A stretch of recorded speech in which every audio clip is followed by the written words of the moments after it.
Hello বন্ধুরা, আজকে আমি সোয়াবিনের তরকারি করে দেখাবো। তার জন্য আমি নিয়েছি নিউট্রি সোয়া ট্রাঙ্কসের প্যাকেট। এটা খেতে খুবই ভালো হয়। যারা মাছ মাংস খেতে পছন্দ করেন না তাদের আশা করি ভালো লাগবে এই রেসিপিটা। এই ভিডিওটা প্রথম থেকে শেষ পর্যন্ত দেখার অনুরোধ রইল। আশা করি ভালো লাগবে রেসিপিটা। ভালো লাগলে একটা লাইক কমেন্ট অবশ্যই করবে।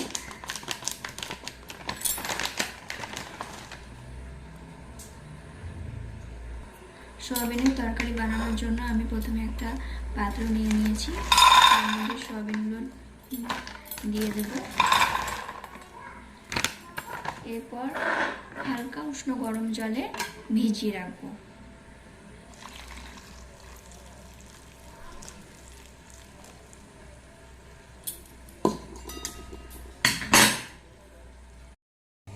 কড়াই গরম হয়ে গেলে তেল দিয়ে দেব।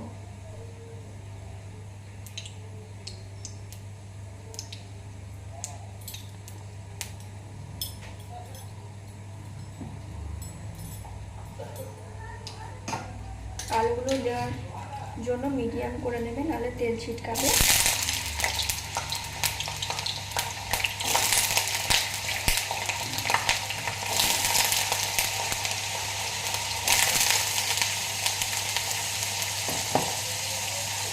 এবার পরিমাণ অনুযায়ী হলুদ দিয়ে দেবে।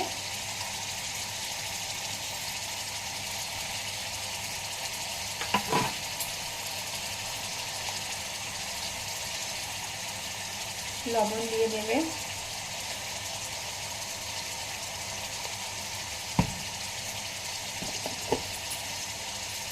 দিয়ে সবগুলো একসাথে মিশিয়ে নেবে।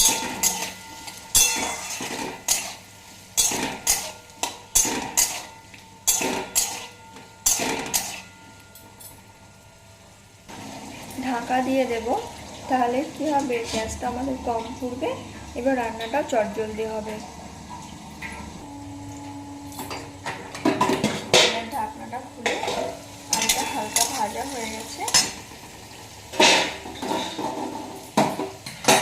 এই পর্যায়ে এসে সয়াবিনটাকে ভালো করে ধুয়ে নেবে, যাতে ফেনাটা না থাকে, ফেনা ভাবটা। এবার জল ঝরিয়ে সয়াবিনগুলো দিয়ে দেবে।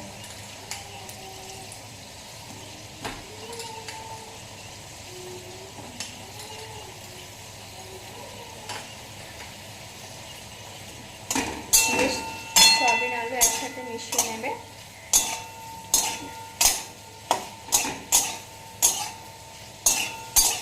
এটা হালকা ভাজা হয়ে গেলে মশলাগুলো অ্যাড করব। এবার তুলে নেব।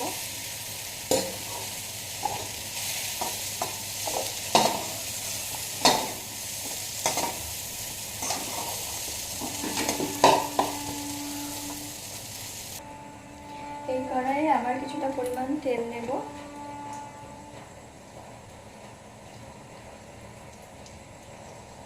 দিয়ে পেঁয়াজটা ছেড়ে দেব।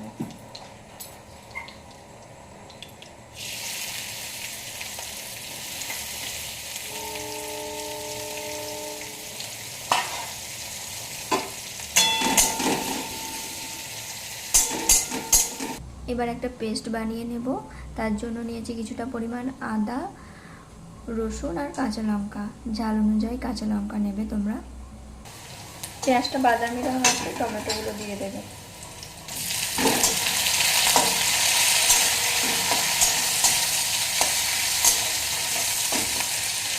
টমেটোটা গলে গেলে মশলাটা দিয়ে দেবে, মশলা বাটাটা।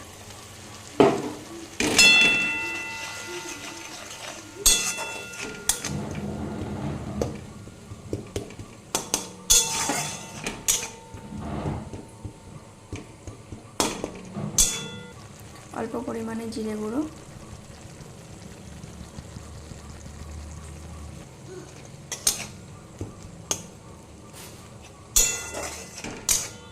আমি কাঁচা লঙ্কায় রান্নাতে ইউজ করি, শুকনো লঙ্কা তো ইউজ করি না। কাঁচা লঙ্কা খাওয়া আমাদের স্বাস্থ্যের পক্ষে খুবই ভালো। মশলা থেকে তেল ছাড়লে আলু সয়াবিন ভেজে রাখাটা দিয়ে দেবো।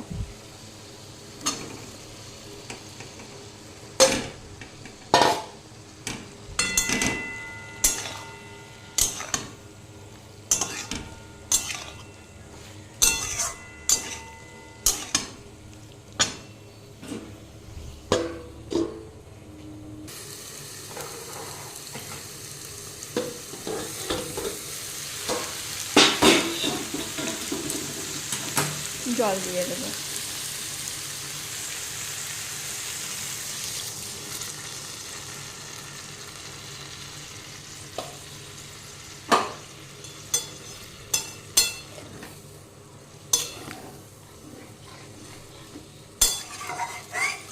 আমি রং আলাদাভাবে দিই না, কাশ্মীরি লঙ্কার গুঁড়ো,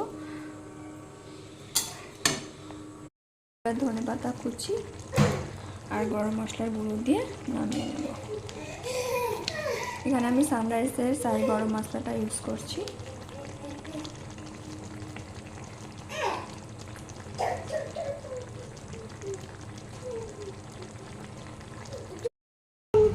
রেডি।